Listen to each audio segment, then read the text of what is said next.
से सरकार छी आम दर्शन कर पार्लु सीनियर सिटीजन ये कौन प्रकार सुविधा नहीं आम ये लाइन रही आज 5 घंटा आम ठिया आ दर्शन कर गवर्नमेंट को जीतु आमको सुविधा कर सीनियर सिटीजन भाई आमको आम जीवन धिक आमको धिक लगे घर को पड़े आप कैमरा बुले दिंतु देखो कहीं लोक मैंने हो हा गोगा होती कहीं बैरिकेड भांगुंट जदि आप व्यवस्था कर लोक मैंने कहीं बैरिकेड भांगुंट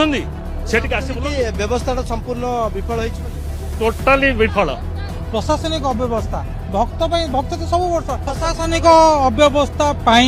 आज पुरी व्यवस्था 10 घंटा से लाइन में है यहाँ तक आए हैं कहाँ जाना पता नहीं लोग कुछ बता रहे यहाँ इतना ओवरलोडेड है सर कोई इन्फॉर्मेशन नहीं दे रही है सीनियर सिटीजन में कौन सी सुविधा करा जाए नहीं अव्यवस्था होची बहुत असुविधा होची लोक मान ठेला फेला हेन टेन कहउछनी सीनियर सिटीजन सुविधा कर कौन सुविधा करे किसी सुविधा करा जाए।